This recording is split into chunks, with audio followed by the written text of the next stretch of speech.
I grew up in Denver, and I was from St. Vincent de Paul Parish, which is way out south near Denver University. And then we would have to take a bus from, well, the first time in my grade school, when I was at grade school, we used to take a streetcar to Regis. Mm-hmm. Then when my freshman year, they changed it from a streetcar to a bus. So it was one of those trolley buses. Mm-hmm. So we would take that trolley bus all the way through Denver, downtown Denver, over the viaduct, on down to Lowell, and that was Regis. And I was scared out of my mind. I didn't know. I heard a lot about Regis, and my sister went to St. Mary's High School, and she graduated from the high school in 1950. I entered the Regis in 1950, so she was 4 years ahead of me. But one of her boyfriends was a Regis football player, and so I kind of, even in grade school, I fell in love with Regis, mm-hmm. and he promised me that he was going to give me his letter sweater. He never did. Now he's a graduate. He's 80-some years old now, and I tried to find him on the phone to say, hey, 60 years ago you promised me, 70 years ago, or no, 65 years ago you promised me a sweater. I haven't got it yet. Well, I couldn't find where he lives. He was a big doctor in California, but I'll keep after him. I need that letter sweater. What was Regis like then? It was a lot simpler. I think we only had maybe 300 at maximum of students. Most of them were Jesuits that taught us. We had some wonderful teachers. Some that are still living. Father DeRuin was my freshman teacher. He was a scholastic then. He was from Trinidad, and he entered the Jesuits way back when. And it was a lot simpler. I think my first year, I don't think I had any lay people. And I think the second year I have Lou Kellogg, the famous coach for Regis for over many years. And most of the teachers were Jesuits, scholastics, or priests. And it was simpler. Mm-hmm. I deal with the kids here, and I find that there seems to be a lot more specialized in sports. Everybody played everything, We only had football, basketball, and baseball. That's really all we had.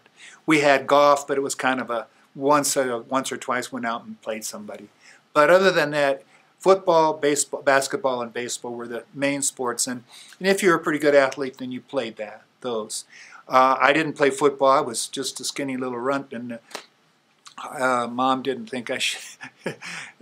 and so I did play basketball. In 1954, we had a wonderful team that year, and Tom Dugan, still living, taught at Regis University for many years, and he scored every day. Every time we played, he would score 20 points. He was very good. And let's see, what else?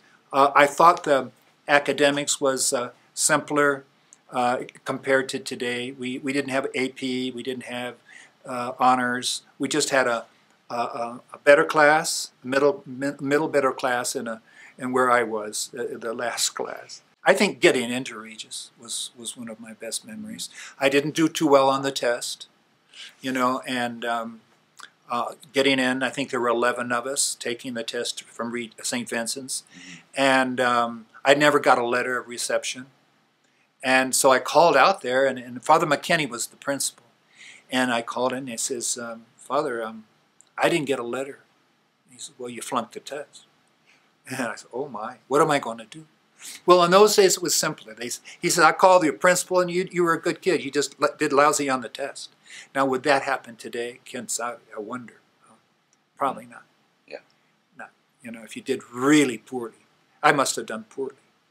But they let me in it, and I did well. And in my first year, I was B class. And so it was, if you work at it, I just did poorly. I never had taken one of those tests, And remember, every third mistake you make, they take one more off, as to eliminate wild guessing.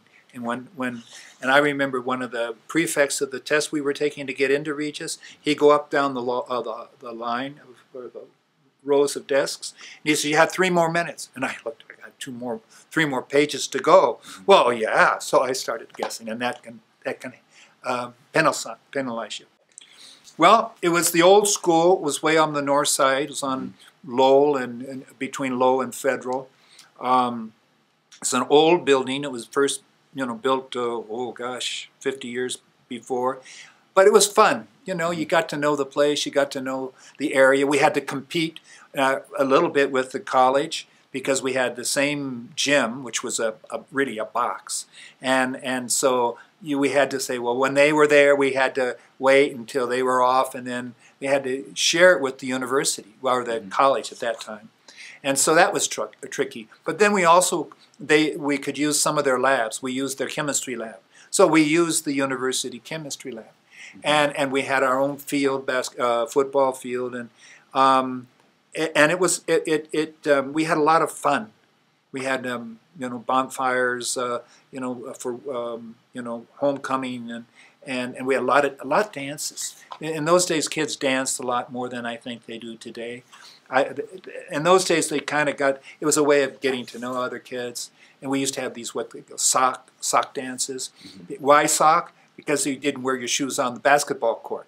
If you use street shoes, that you would scrape up the floor of the gym. So we call them sock hops because you could use your socks. Yeah, we would have retreats. We didn't go home. I mean, like you all do, or you have a lock-in, We would have just maybe 2 or 3 talks during the day, and maybe 2 days, 3 days, and that's about it. We'd go home in the evening. They asked us to try to be quiet and peaceful even at home, but, that's another issue. Also had Mass every day for everybody. So when you got there in the morning, about 7:30, then we had Mass about 7:45, and that usually took a half hour. That was 4 years straight.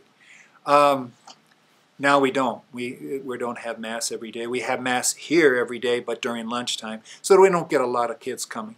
We get some of the teachers though, and that's kind of nice.